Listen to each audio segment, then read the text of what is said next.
ஜனவரி ஃபுல்லாக ஞாபகம் இருக்கா? பிப்ரவரி ஞாபகம் இருக்கா? பிப்ரவரியில் என்ன நடந்துச்சு? எப்படி இருந்துச்சு? மார்ச்சில் பரவாயில்ல. ஏப்ரலில் ஆராதனை இல்லாமல் போயிடுச்சு. கொஞ்சம் வசதி இருக்கிறவங்க, கொஞ்சம் தெரிஞ்சவங்க, டிஜிட்டல் அந்த மீடியாவை பற்றி கொஞ்சம் தெரிஞ்சவங்க யூடியூப்பில் எல்லாம் போட ஆரம்பிச்சிட்டாங்க. அதுக்கப்புறம் மே, ஜூன், ஜூலை எல்லாம் கஷ்டம்தான் நம்மளுக்கு. அதுக்கப்புறம் ஆகஸ்ட், செப்டம்பர், அக்டோபர், நவம்பர், எப்போ நம்ம வந்து கடைசியில் திரும்ப வந்திருக்கோம், டிசம்பரில் வந்திருக்கோம். சரி, இந்த வருஷம் ஃபுல்லாக நம்மளுக்கு எப்படி தான் இருந்துச்சு? ஒரே பிரச்சனை, பாடுகள், கஷ்டங்கள், இதெல்லாம் அப்படி தான் இருந்துச்சு. சரி, இந்த வருஷம் தான் அப்படி இருந்துச்சா? 2019 நினச்சி பாருங்க. 2019 எப்படி இருந்துச்சு? நல்லா ஸ்மூத்தாக போச்சா எல்லாத்துக்கும்? 2018 எல்லாம் ரொம்ப ஸ்மூத்தாக, எந்த பிரச்சனையுமே இல்லாமல் போச்சு. நீங்கள் பிறந்த வருஷத்துலேருந்து நினச்சி பாருங்களேன். ஒவ்வொரு வருஷமும் எல்லா வருஷமும் செம்ம ஸ்மூத்தாக போச்சுங்க, பிரச்சனையே கிடையாது. எல்லாம் எத்தனை பேர் அப்படி சொல்லுங்க, கை தூக்குங்க பார்ப்போம். நான் பிறந்ததுலேருந்து இந்த நாள் வர எனக்கு எந்த பிரச்சனையுமே கிடையாது. எல்லாமே எனக்கு ஸ்மூத்தாக, அழகாக, பர்ஃபெக்டாக நடந்துச்சு எல்லாமே அப்படின்னு எத்தனை பேர் சொல்ல முடியும்? ஏங்க ஒருத்தருமே கை தூக்க மாட்டேறீங்க, எல்லாம் அச்சுக்கப்பட்டிருக்கீங்களா? கர்த்தர் உங்களை ஆசீர்வதிச்சிருக்காருல்ல. அப்புறம் என்ன பிரச்சனை இல்லை அப்படின்னா, பிரச்சனை இல்லாதவங்கன்னா கை தூக்குங்க அப்படின்னா ஒருத்தர் தூக்க மாட்டேங்கிறீங்க. எல்லாத்துக்கும் என்ன பிரச்சனைங்கிறது ஒரு காமனான விஷயம், அப்படிதானே? ஒரு பொதுவான விஷயம். பிரச்சனைங்கிறது எல்லாத்துக்குமே என்ன பண்ணணும், வரத்தான் செய்யும். கிறிஸ்தவர்கள் அப்படின்னோடனே நம்ம ஏதோ நம்ம பரலோகத்தில் இருக்க மாதிரி நினைச்சிடக்கூடாது. நம்ம இன்னும் இங்கே தான் இருக்கோம், பூமியில தான் இருக்கோம். நம்மளுக்கு இன்னும் மாம்சம் இருக்க தான் செய்யுது, அப்படிதானே? இந்த மாம்சம் இருக்கிற வரை நமக்கு என்ன இருக்கும்? பிரச்சனைகள் இருக்கும். மாம்சம் இருக்கிற வரை நோயெல்லாம் இருக்க தான் செய்யும், எல்லா பிரச்சனைகள் எல்லாமே இருக்க தான் செய்யும். ஆனால் ஒரே ஒரு நம்பிக்கை இருக்குது. என்ன அப்படின்னா, நம்ம பிரச்சனையை வந்து தனியாக ஃபேஸ் பண்ணலாம், அப்படிதானே? நம்மளோட பிரச்சனையை நம்ம தனியாக ஃபேஸ் பண்ணல. யார் நம்ம கூட இருக்கிறா? இயேசு கிறிஸ்து கூட இருக்கிறார். ஹல்லேலூயா! பரிசுத்த ஆவியானவர் நம்மோடு இருக்கிறார். அதனால தான் நம்ம இதுவரை நிற்கிறோம். ஹல்லேலூயா! நம்ம நிலையில் இருக்கிறோம், நம்ம இவ்வளோ தூரம் வந்திருக்கிறோம். இதுவரை நம்ம நடத்தி வந்தது கர்த்தர் தான். ஹல்லேலூயா! அதை மட்டும் நம்ம வந்து மறந்துடக்கூடாது. எவ்வளவோ காரியங்கள், ஒரு வருஷத்துக்கு ஒரு ரிப்போர்ட் படித்து பார்த்தேன். ஒரு வருஷத்துக்கு உலகத்தில் வந்து 26 லட்சத்துக்கு மேலே வந்து சாப்பிட்றாங்க மனுஷங்க ஒரு வருஷத்துக்கு. இந்த வருஷம் பார்த்தீங்கன்னா 28 லட்சத்துக்கு மேலே செத்துருக்காங்க. ஏன்னா அந்த கொரோனா டைமில் கூட 2 லட்சம் அப்படி போயிருக்கு அப்படின்னு சொல்கிறாங்க. அமெரிக்காவில் மட்டும் பார்த்தோம் அப்படின்னா கொரோனாவுக்கு 2,80,000 மேலே மக்கள் செத்துருக்குறாங்க. அதில் வந்து நிறையா பாஸ்டர்கள், நிறைய விசுவாசிகள்லாம் உண்டு. எல்லாம் ஒரு சில பாஸ்டர்லாம் வந்து என்ன சொன்னாங்கன்னா, எல்லாம் கொள்ளை நோயெல்லாம் என்ன அணுகாது, வாதை கூடாதெல்லாம் அணுகாது அப்படின்னு சொல்லிட்டு, கொரோனாலாம் வரட்டும், ஆண்டவர் இப்படி எனக்கு வாக்குத்தத்தம் கொடுத்துருக்காரு அப்படின்னு சொல்லி பிரசங்கம் பண்ணாங்க. அவங்க கொரோனாவில் செத்துக்கிட்டாங்க. அதனால் நான் என்ன சொல்கிறேன் அப்படின்னா, நம்ம இன்னும் மாம்சத்தில் தான் இருக்கோம், நம்ம பரலோகத்துக்கு தான் போகலை, இன்னும் நம்ம மகிமை அடையலை. நம்ம மகிமை அடைஞ்சால் தான் நம்மளை எதுவுமே அணுகாது. நம்ம மகிமை அடையாத வரை நம்மளுக்கு என்னதான் இருக்கும்?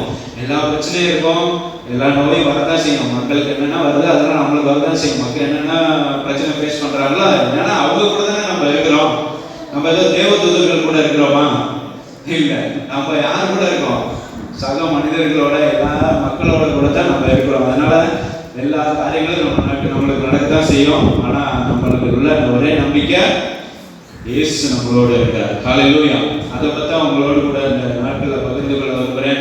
அப்போ ஒவ்வொரு வருஷமும் பார்த்தீங்க அப்படின்னா, எந்த வருஷமும் நம்மளுக்கு வந்து ஸ்மூத்தாக பர்ஃபெக்டான வருஷம் அப்படின்னு எதுவுமே சொல்ல முடியாது. எல்லா வருஷத்துலையும் நம்மளுக்கு பிரச்சனைகள், பாடுகள், கஷ்டங்கள் எல்லாம் இருக்கதான் செய்யுது.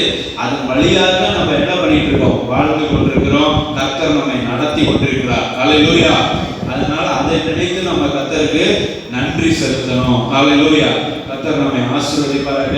இந்த நாட்களிலும் இந்த பிரசங்கத்துக்கு ஒரு தலைப்பு கொடுத்திருக்கிறேன். என்ன அப்படின்னா,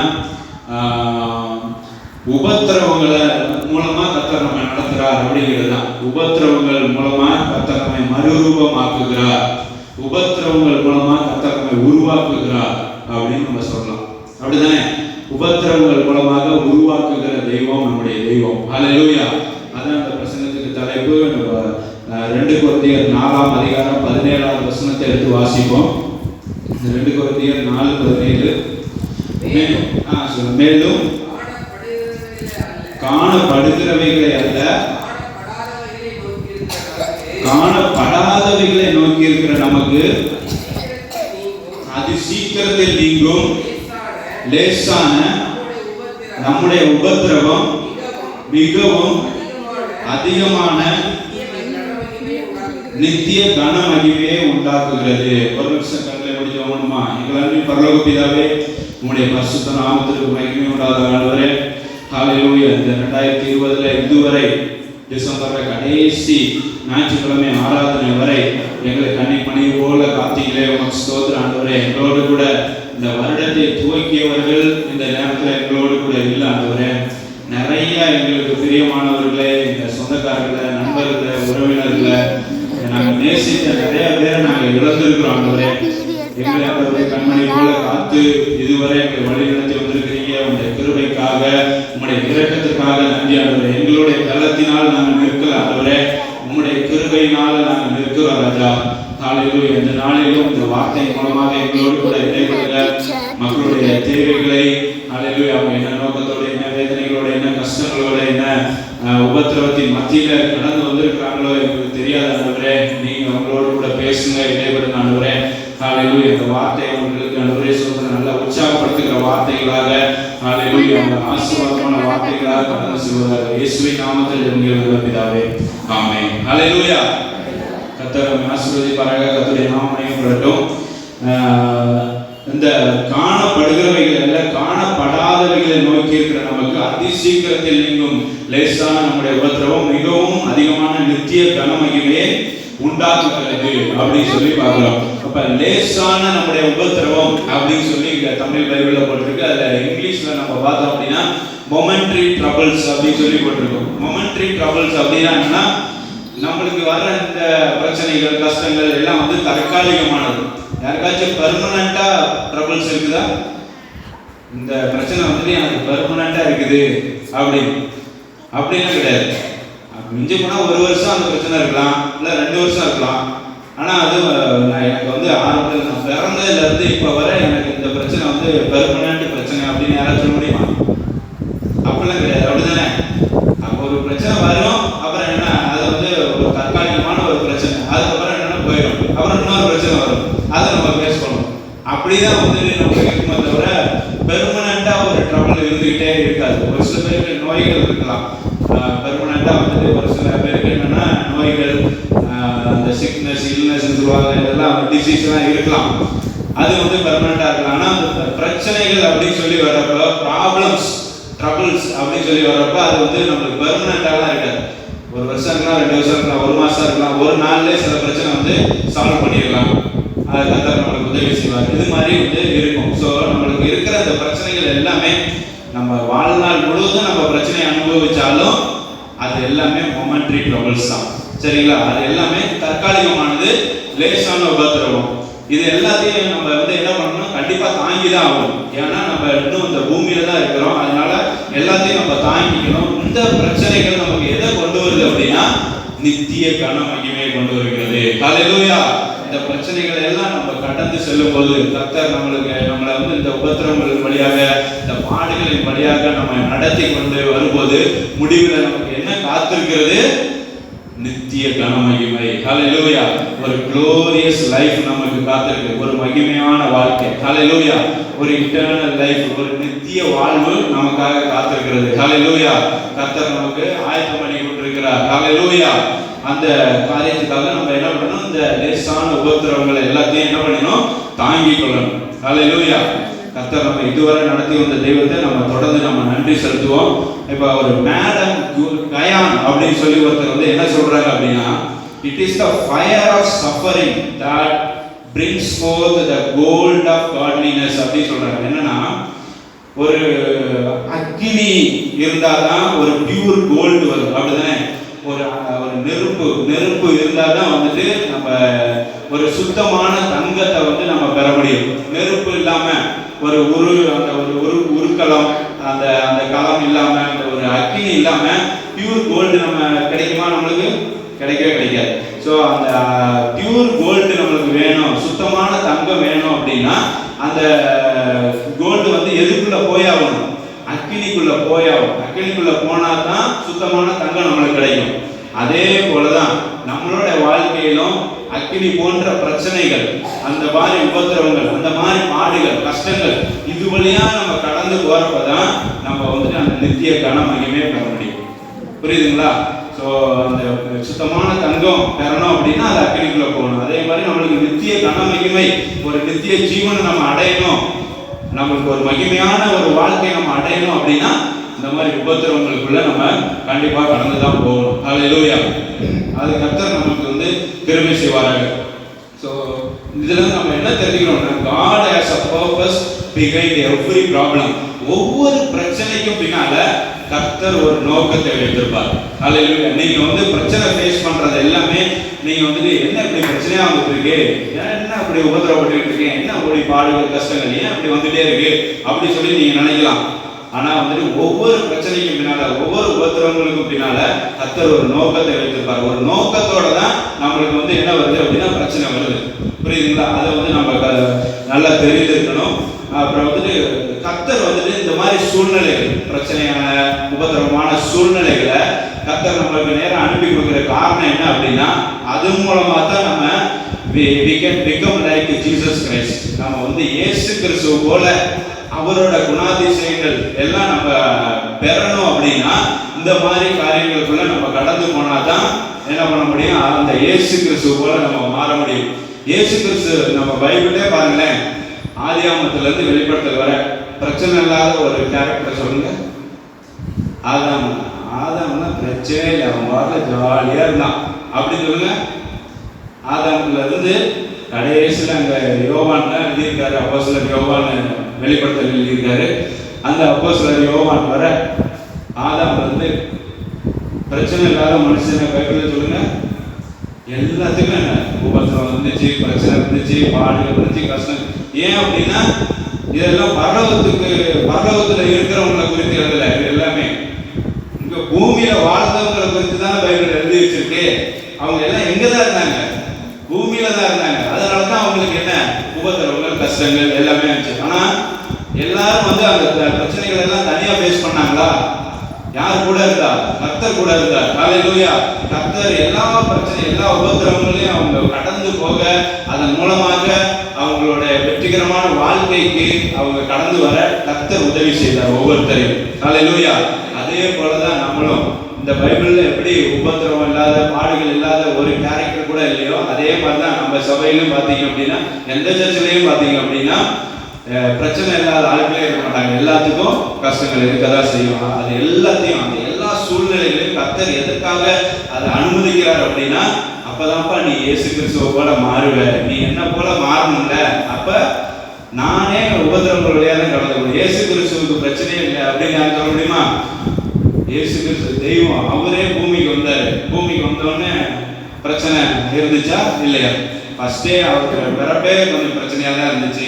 இடம் கிடைக்கல, மாட்டு தொழுவத்தில் தான் இடம் கிடைக்குது, முன்னணையில் தான் கிடத்துனாங்க.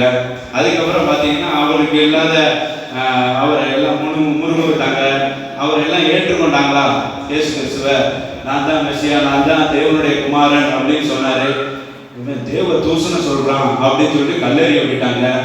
எவ்வளவு பிரச்சனை இயேசு கிறிஸ்துவுக்கு. கடைசியில சிலுவையில அது மிக கொடூரமான ஒரு மரணம், ஒரு சாபமான மரணம். அந்த மரணத்தை நமக்காக இயேசு கிறிஸ்து ஏற்றுக்கொண்டார். இப்படி இயேசு கிறிஸ்துவுக்கே என்ன பிரச்சனைகள் இருக்கதான் செஞ்சிச்சு, உபத்திரவங்கள், பாடுகள், கஷ்டங்கள் எல்லாம் இருக்கதான் செஞ்சிச்சு. அதன் மூலமாகத்தான் இயேசு கிறிஸ்துவே கடந்து வந்திருக்கிறார். ஹல்லேலூயா. நாமளும் அது மூலமாக, இந்த பாடுகள் மூலமாக தான் நாமளும் என்ன பண்றோம்? நடந்து போயிட்டு இருக்கோம். கர்த்தர் நம்மை நடத்தி கொண்டிருக்கிறார். ஹல்லேலூயா. ஸோ நம்ம பைபிள் ரீட் பண்றது ஒரு விஷயம். ஆனா மோர் தென் தட், அதையும் விட அதிகமா கர்த்தர் வந்து நம்ம நீ வந்து வெளியே போய் நீ வாழ்ந்து பாரு அப்படி சொல்ற சூழ்நிலைகளை வந்து யூஸ் பண்றாரு கர்த்தர். நம்ம நம்மளுடைய சுச்சுவேஷன்ஸ், நம்ம கடைக்கு போனோம், வேலை ஸ்தலத்துக்கு போனோம், இல்லை பசங்கன்னா ஸ்கூல்ஸுக்கு போகிறதுக்கு, காலேஜுக்கு போகிறதுக்கு, இது மாதிரி நீ வெளியில் போனால் தான் அங்கே உள்ள பிரச்சனைகள் எல்லாம் சந்திக்க முடியும். அது எல்லாம் சந்திக்கும் போது நீங்கள் வந்து பைபிள் ரீட் பண்ணுற அந்த காரியங்களை வந்து நீங்கள் அங்கே அப்ளை பண்ண முடியும். அப்படி அப்ளை பண்ணுறப்ப தான் யார் மூலமாக நம்ம யார் மாதிரி நம்ம மாற முடியும், இயேசு கிறிஸ்து மாதிரி மாற முடியும். ஹல்லேலூயா. ஒவ்வொரு பிரச்சனையும் நம்ம ஃபேஸ் பண்ணுறப்ப தான் இயேசு கிறிஸ்துவோட அந்த ஒரு சாயலுக்கு நம்ம வந்து மாற முடியும். அவரோட கடைசியில் வந்து இதுதான் நம்மளுடைய நோக்கமே. இயேசு கிறிஸ்துவோட சாயலுக்கு நம்ம வந்து என்ன, அவரோட சாயலா நம்ம இருக்கணும் அப்படிங்கிறது அவரோட நோக்கம். இயேசு கிறிஸ்துவ போல நம்ம மாறணும் அப்படிங்கிறத கர்த்தருடைய நோக்கம். அவருடைய குமாரன் இயேசு கிறிஸ்துவ போல நம்ம மாறணும். அப்ப இயேசு கிறிஸ்து என்னென்ன பிரச்சனைகள் வழியா கடந்து போனார், அதே மாதிரி நம்மளும் கடந்து போவோம். அப்படின்னா தான் நம்ம வந்து இயேசு கிறிஸ்துவ போல மாற முடியும் அப்படி சொல்லி இயேசு கிறிஸ்துவே சொல்லியிருக்கிறார். யோவான் 16:33 உங்களுக்கு சமாதானம் உண்டாயிருக்கும்படி இந்த காரியத்தை உங்களுக்கு சொல்றேன். உலகத்தில் உங்களுக்கு உபத்திரவம் உண்டு, ஆனாலும் திடன் கொள்ளுங்கள், நான் உலகத்தை ஜெயித்தேன். ஹல்லேலூயா. இயேசு கிறிஸ்து இந்த உலகத்தை ஜெயித்தார், அதே போல நம்மையும் ஜெயிக்க வைப்பார். ஹல்லேலூயா. அவர் மனிதனா இருந்து இந்த உலகத்தை ஜெயித்தார். ஹல்லேலூயா. 100% மனிதனா இருந்தார், 100% தெய்வமாகவும் இருந்தார். அவர் மனிதனா இருந்து உலகத்தை ஜெயித்தது போல நம்மளையும் இந்த உலகத்தை ஜெயிக்க கர்த்தர் கிருபை செய்வார். ஹல்லேலூயா. அதனால இந்த உலகத்துல பிரச்சனையே இல்லை அப்படி சொல்லி நம்ம நினைக்கக்கூடாது. இயேசு கிறிஸ்து சொல்லியிருக்கார், இந்த உலகத்துல எல்லாம் உண்டு, பிரச்சனைகள்லாம் உண்டு, உபத்திரவங்கள்லாம் உண்டு, ஆனாலும் திடன் கொள்ளுங்கள், நான் இருக்கிறப்ப அவங்களோட உலகத்தின் முடிவு வரைக்கும் சதா காலங்களிலும் சகல நாட்களிலும் நான் உங்களோட கூட இருக்கிறேன் அப்படின்னு இயேசு கிறிஸ்து சொல்லியிருக்கிறார். So life is series of problems. வாழ்க்கை அப்படின்னா ஃபுல்லாக பிரச்சனைகள் தான். ஒரு பிரச்சனை நீங்கள் சால்வ் பண்ணீங்கன்னா அடுத்த பிரச்சனை நம்மளுக்கு டோர் ஸ்டெப்பில் காத்திருக்கோம், கதவு வாசலில் வெயிட் பண்ணிக்கிட்டு இருக்கோம். அந்த பிரச்சனை முடிஞ்சோன்னா அடுத்த பாப்பா வெல்கம், அடுத்த என்ன அப்படின்னு சொல்லிட்டு அடுத்த பிரச்சனை எல்லாம் நம்ம எல்லாரும் ஃபேஸ் பண்ணிட்டு போயிட்டே இருக்கணும். சரிங்களா? நான் வந்து கிறிஸ்தவன், எனக்கு பிரச்சனை எப்படி வரலாம் அப்படின்னு நம்ம சொல்லக்கூடாது. ஹல்லேலூயா. இயேசு கிறிஸ்துவே என்ன பண்ணியிருக்காரு, பாடு கஷ்டங்கள்லாம் பட்டிருக்கிறார் அப்படிங்கிறதா. அப்ப இந்த பிரச்சனைலாம் வந்து எல்லாம் சாதாரணமானது அப்படின்னு அப்போ சொல்றாங்க. பேதுரு சொல்றாரு பாருங்க, 1 பேதுரு 4:12-13 பாருங்க. இதெல்லாம் சாதாரணம் அப்படி சொல்றாரு, பிரச்சனை எல்லாம் வந்து நார்மலானது தான் அப்படி சொல்றாரு. 1 பேதுரு 4:12-13. பிரியமானவர்களே, உங்களை சோதிக்கும்படி உங்கள் நடுவில் பற்றி இருக்கிற அக்னியை குறித்து ஏதோ புதுமை என்று திகையாமல் கிறிஸ்துவின் மகிமை வெளிப்படும் போது நீங்கள் கனிகூர்ந்து மகிழும்படி அவருடைய பாடுகளுக்கு நீங்கள் பங்காளிகளானதால் சந்தோஷப்படுங்கள். ஹல்லேலூயா. அப்ப ஏதோ புதுசுலாம் நினைச்சுக்காதீங்க. ஏதோ அக்கினி மாதிரி பிரச்சனையா இருக்குதுப்பா, பயங்கரமான பிரச்சனையா இருக்கு, இதுல இருந்து நான் எப்படி வெளியில வர போறேன் அப்படின்னு சொல்லி நீங்க நினைச்சீங்கன்னா அங்க அப்போஸ்தலனாகிய பவுல் சொல்றாரு, பேதுரு சொல்றாரு, ஏதோ பற்றி இருக்கிற அக்கினி குறித்து ஏதோ புதுமை என்று திகைக்காதீங்க. ஏதோ இதெல்லாம் புதுசா இருக்கு, மனுஷங்களுக்கு வராத பிரச்சனையா அவங்களுக்கு வந்திருக்கு அப்படிலாம் இல்லைல்ல. எல்லாத்துக்கும் வர பிரச்சனை தான் நம்மளுக்கு என்ன பண்ணுது, வருது. அதனால ஏதோ நீங்க ஏதோ புதுசா பிரச்சனையா இருக்கு அப்படிங்கிற மாதிரி நீங்க திகைக்காதீங்க. என்ன, நீங்க எதை குறித்து நீங்க சந்தோஷப்படணும்னா, நான் அவரோட பாடுகளுக்கு நான் பங்காளியா இருக்கேன். இயேசு கிறிஸ்துவும் இதே மாதிரி தான் கஷ்டப்பட்டாரு, அவரோட கஷ்டத்துல நான் பங்கெடுத்துக்கிறேன். நான் இயேசு கிறிஸ்துவோட ஒரு பங்காளியா இருக்கிறேன். எதுல? பாடுகள். ஹல்லேலூயா. சோ அதை நினைச்சு நம்ம என்ன பண்ணணும், சந்தோஷப்படணும். ஹல்லேலூயா.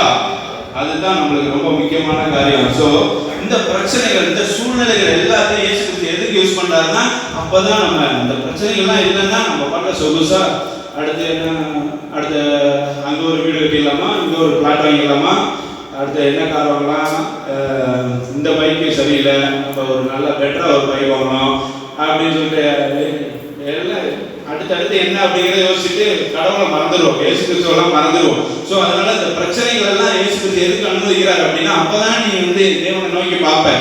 பிரச்சனையே இல்லை அப்படின்னா நம்ம வந்து இயேசு கிறிஸ்து நெருக்கமான ஒரு உறவுக்குள்ள வரவே மாட்டோம். நம்ம பாட்டில் என்ன பண்ணுவோம், லைஃப்பை என்ஜாய் பண்ணிட்டு போயிட்டே இருப்போம், அப்படியே மாத்திருவோம். அப்படியே மேக்சிமம் ஆராதனைலாம் வருவோம். நான் வந்து நன்றியப்பா, எல்லாம் ஏகப்பட்ட பிளஸிங் கொடுத்துருக்கீங்க, எல்லாம் எனக்கு போதுமான பிளஸிங் இருக்குது, ஆசீர்வாதம் இருக்குது, அதனால நன்றி நன்றி நன்றி.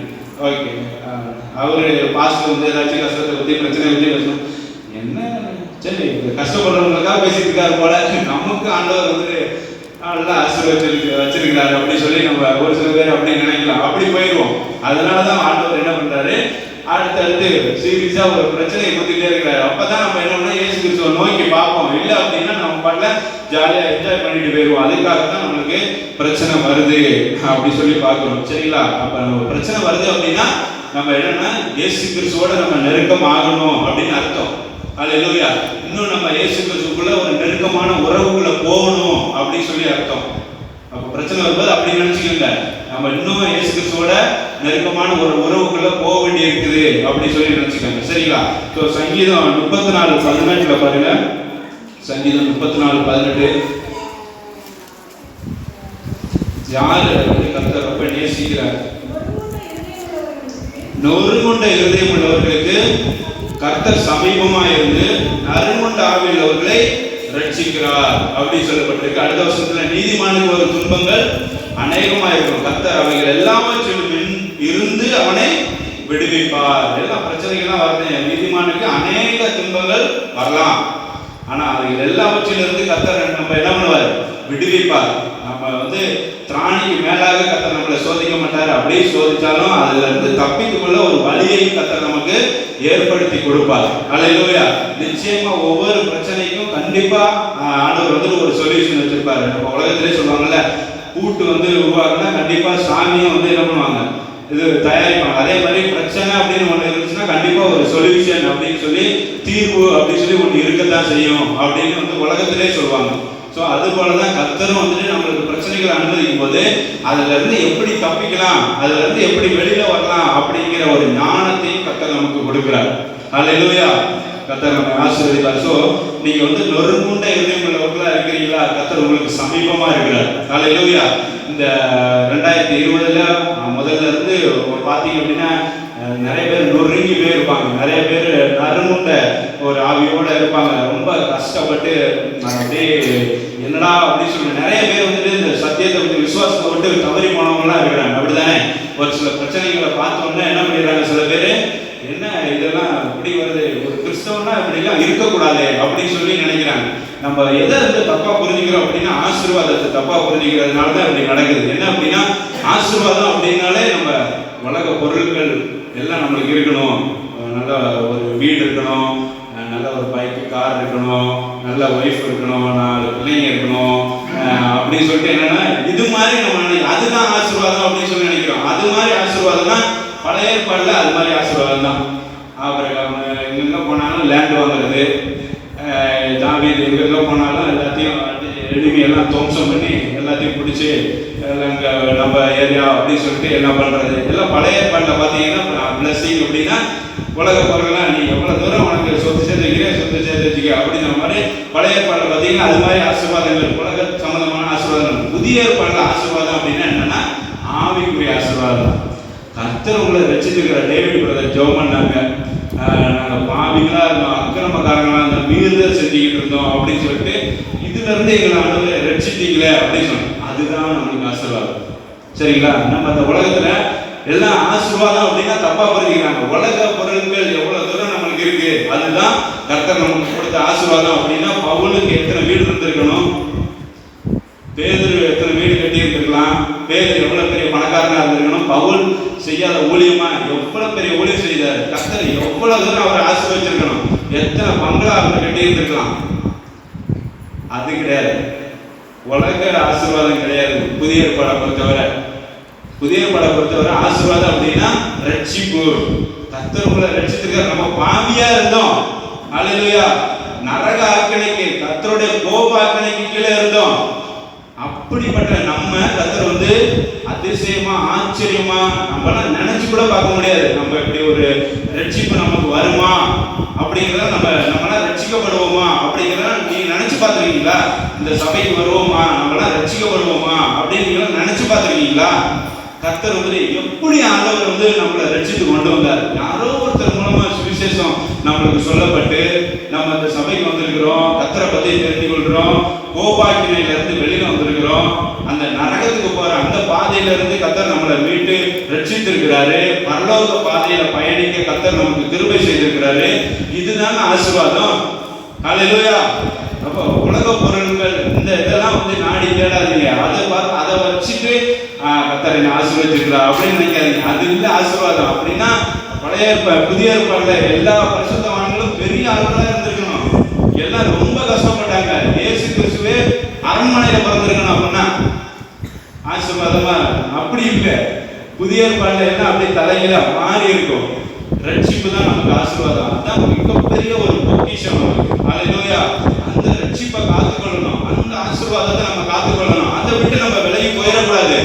பவுல் சொல்றாருல, உபத்திரவமோ அந்த ரோமரில் கடைசி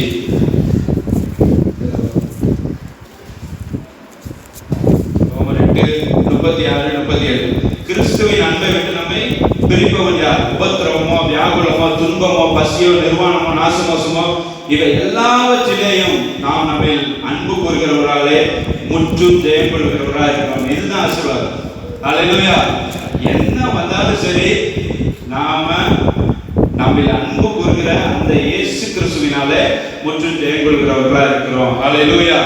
இதுதான் நம்மளுக்கு கிடைச்ச ஆசீர்வாதம். ஸோ இந்த ஒரு பார்வை நமக்கு இல்லாததுனால, இந்த ஒரு கான்செப்ட் நம்மளுக்கு தெரியாதனால, இப்போ எனக்கு நோய் வருது, கிறிஸ்தவனா இருந்தா சீக்கிரமா சாக மாட்டாங்க அப்படின்னு நினைச்சேன். என்ன இப்படி பாதியிலே போயிட்டாங்க, இப்போ எதுக்கு இயேசு கிறிஸ்துவை பின்பற்றணும் அப்படின்னு சொல்லிட்டு என்ன பண்றாங்க, அப்படி நினைக்கிறாங்க. அப்படி கிடையாது. நம்ம இந்த உலகத்துல தான் இருக்கோம். நம்ம தப்பு செஞ்சா நம்ம சீக்கிரம் போயிடுவோம். அது நம்ம கையில தான் இருக்கு. சரிங்களா? ஆண்டவர் வந்து பொறுத்து பார்ப்பாரு. நீ ஓவரா தப்பு பண்ணா என்ன பண்ணுவாரு? ஒரு நாள் தூக்கிடுவாரு. அதனால அது கிடையாது. நம்மளுக்கு ஆசீர்வாதம் என்ன மக்கள் வந்து புரியாததுனால விசுவாசம் வந்து அசால்ட்டா போயிடுறாங்க. ரட்சிக்கப்பட்டிருக்கிறார். கர்த்தர் வந்து எதுக்கு இயேசு கிறிஸ்து வந்தாரு? எல்லாத்துக்கும் வந்து பணத்தை கொடுக்கறதுக்கு, எல்லாத்துக்கும் வீடை கொடுக்கறதுக்கு, எல்லாத்துக்கும் கார் கொடுக்கறதுக்கு இதுதான் வந்தாரு. இயேசு கிறிஸ்து எதுக்கு வந்தாரு? நீங்க வந்து என்னை ஏற்றுக்கொண்டா உங்களுக்கு மாளிகை, கூட கோபுரம், உங்களுக்கு தோட்டங்கள், உங்களுக்கு வயக்காடுகள், இது எல்லாம் நீங்க பெற்றுக்கொள்வீர்கள் அப்படின்னு சொன்னாரு. உலகத்துல உங்களுக்கு உபத்திரம் உண்டு, ஆனாலும் திடக்கொள்வது சொல்றாரு. ஹல்லேலூயா. இயேசு கிறிஸ்து வந்த நோக்கத்தை நம்ம தெரிந்து கொள்ளாம நம்ம என்ன பண்ணிடுறோம்? சில பேர் விசுவாசத்தை விட்டு வெளியில போயிடுறாங்க. அப்படி நம்ம போயிடக்கூடாது. ஹல்லேலூயா. ரட்சிப்பு கர்த்தர் கொடுத்த அந்த சமாதானம், என்னுடைய சமாதானத்தை உங்களுக்கு விட்டு போகிறேன் அப்படின்னு வந்து கர்த்தர் சொன்னாரு. அதுதான் நம்மளுக்கு வந்து என்னன்னா ஆசீர்வாதம். அதை நீங்க நல்லா புரிஞ்சுக்கணும். சரிங்களா? யாராச்சும் இந்த விசுவாசத்தை விட்டு போதும், எனக்கு போதும், வெளியில நான் போயிடுறேன் அப்படின்னு சொல்லி நினைச்சீங்கன்னா இன்னையோட அதெல்லாம் மறந்துடுங்க. உங்களுக்கு மிகப்பெரிய ஆசீர்வாதத்தை கர்த்தர் கொடுத்திருக்கிறார். ஹல்லேலூயா. நீங்க ரட்சிக்கப்பட்டிருக்கிறீங்க. நீங்க பரலோகத்திற்கு பாக்கியவான்களா கர்த்தர் உங்களை தகுதிப்படுத்தி வச்சிருக்கிறார். அதுதான் மிகப்பெரிய ஆசீர்வாதம். அதை நினைச்சு சந்தோஷப்படுங்க. நம்ம எல்லாம் ஜெபம் பண்ண, கர்த்தாவே எங்களை ஆசீர்வதிச்சதுக்காக நன்றி அப்படின்னா, எங்க மாமா இப்ப ஜெபம் பண்றாங்கன்னு வைங்க, கர்த்தாவே எங்களை ஆசீர்வதிச்சதுக்காக நன்றி அப்படின்னா, வியாபாரம் வந்து சரியா நடக்க மாட்டேங்குது, வீடு விழுகிற மாதிரி இருக்கு, ஒழுகுது. எங்க மாமா வந்துட்டு இப்ப ஜெபம் பண்றாங்க, கர்த்தாவே எங்களை ஆசீர்வதிச்சதுக்காக. அப்புறம் நீங்களாம் நினைக்கலாம், இவர் என்ன ஆசீர்வதிச்சாரு கர்த்தர், இவர் என்ன இப்படி ஜெபம் பண்ணிட்டு இருக்காரு, கர்த்தாவே எங்களை ஆசீர்வதி, உங்களை ஆசீர்வதிக்கவே இல்லையா? நீங்க அப்படி அது இல்லை. ரட்சிக்க வச்சிருக்கிறாரு, ரட்சிப்பு நமக்கு கொடுத்திருக்கிறாரு, நம்மளை பரலோகத்துக்கு பாக்கியவான மாத்திருக்கிறாரு, நம்மளை நித்திய ஜீவன் நம்மளுக்கு கொடுத்திருக்கிறாரு, கோபாக்கினில இருந்து வெளியில கொண்டு வந்திருக்கிறாரு. அதுதான் ஆசீர்வாதம். ஹல்லேலூயா. அதனால இப்ப எல்லாருமே சொல்லலாமா, கர்த்தர் என்னை ஆசீர்வதிச்சிருக்கிறார். ஹல்லேலூயா. எல்லாருமே சொல்லலாமா, கர்த்தர் என்னை ஆசீர்வதிச்சிருக்கிறார், கர்த்தர் நம்மை ஆசீர்வதிச்சிருக்கிறார். நீங்க வந்துட்டு ஒரு தெருவுல நீங்க இருந்தாலும் சரி, ஒரு பிளாட்ஃபார்ம்ல தங்கிட்டு ஒரு போர்வம் மட்டும் உங்களுக்கு சொத்தா இருந்தாலும் சரி, ரட்சிக்கப்பட்டிருந்தீங்க அப்படின்னா நீங்க மிகப்பெரிய ஒரு ஆசீர்வாதத்துக்கு சொந்தக்காரர். ஹல்லேலூயா.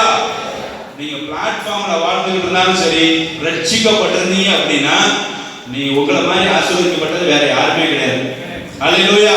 எப்ப நீங்க பிளாட்ஃபார்ம்ல இருக்கலாம், ஒரு நாள் நீங்க அங்க பரலோகத்துல பெரிய ஒரு மாளிகையில இருக்க போறீங்க. ஹல்லேலூயா. கர்த்தர் உங்களை அங்க கொண்டு போக போறாரு. அதனால வந்துட்டு உலக பொருளை வச்சுட்டு நம்ம ஆசீர்வாதத்தை எடை போடவே கூடாது. ஹல்லேலூயா. உபத்திரவங்கள், பிரச்சனைகள் உண்டு. இந்த டார்க்கஸ்ட் டேஸ், ரொம்ப இருளான பிரச்சனையான நாட்கள்ல தான் நம்ம அதிகமா தேவனை தேடுறோம். ஹல்லேலூயா. அதை யாருமே மறக்க முடியாது. அப்படிதானே?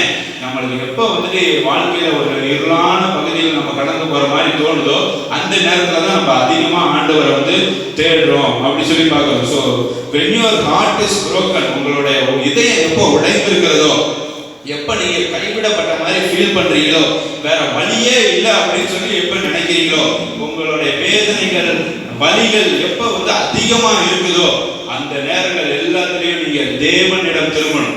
ஹல்லேலூயா. எந்த வழியுமே இல்லை அப்படின்னு சொல்லி நீங்க திகைச்சு போய் நிக்கிறீங்களா, கர்த்தரிடத்துல திரும்பிடுங்க. ஹல்லேலூயா. நான் என் சொந்த பலத்துல இவ்வளவு தூரம் வந்துட்டேன், ரொம்ப கஷ்டப்பட்டுக்கிட்டு இருக்கேன் அப்படின்னு சொல்லி நீங்க நினைச்சீங்கன்னா, எல்லாம் அவுட் ஆஃப் ஆப்ஷன்ஸ்ல இருந்தீங்கன்னா, அவுட் ஆஃப் வேல இருந்தீங்கன்னா, வழியை விட்டு விலகி இருந்தீங்கன்னா, இந்த கடைசி வார்த்தை கர்த்தர் உங்களோட பேசுறாரு, டர்ன் டு காட். ஹல்லேலூயா. கர்த்தரிடத்துல திரும்புங்க. நம்ம அதிகமா தேவனை பற்றி அறிந்து கொள்ளுகிற நேரம் எது தெரியுமா? நம்மளுடைய உபத்திரவத்துல தான், பாடுகள்ல தான். நம்ம சந்தோஷமா இருக்கும்போது தேவனை பத்தி நினைக்கிற நேரம் ரொம்ப கம்மி, அப்படிதானே? பிரச்சனைகள் இந்த பாடுகள் வரும்போது நம்ம அதிகமா தேவனை சார்ந்து இருக்கிறோம். கர்த்தர் நம்ம வந்து அந்த பிரச்சனையில இருந்து வெளியில கொண்டு வர, அப்பதான் நம்ம தேவனை பத்தி அதிகமா தெரிஞ்சுக்கிறோம். வரும்போது ஆண்டவரே இந்த பிரச்சனை மூலமா எனக்கு என்னத்தை கத்துக் கொடுக்க விரும்புறீங்க ஆண்டவரே அப்படி சொல்லி ஜெபம் பண்ணுங்க. ஹல்லேலூயா. கர்த்தர் உங்களை ஆசீர்வதிப்பார். சோ பாத்தீங்கன்னா வேதாகமத்துல யோசேப்பு ஆண்டவர் ஜெயிலுக்கு போகாதபடி காத்து கொண்டிருக்கலாம், அப்படிதானே? யோசேப்பு ஜெயிலுக்கு போனோம், அவன் ஒரு நல்ல பையன், தேவனுக்கு பயந்த ஒரு மனுஷன். அந்த யோசேப்பை ஜெயிலுக்கே போகாத மாதிரி ஆண்டவர் உயர்த்தி இருக்கலாமா இல்லையா? உயர்த்தி இருக்கலாம். ஆனா ஆண்டவர் ஜெயிலுக்கு அவனை அனுமதித்தார். தானியேலை 3 வேளை ஜெபம் பண்றாங்க. சிங்கக்கவிக்கு போகாம ஆண்டவர் அவனை உயர்த்தி இருக்கலாமா இல்லையா? ஆனா சிங்கக்கவிக்கு அனுமதித்தார். எரேமியாவை அவனை போய் அந்த பாலுங்கணத்துல போய் உள்ள போடணும்னு அவசியமா? அவன் எவ்வளவு பெரிய தீர்க்கதரிசி.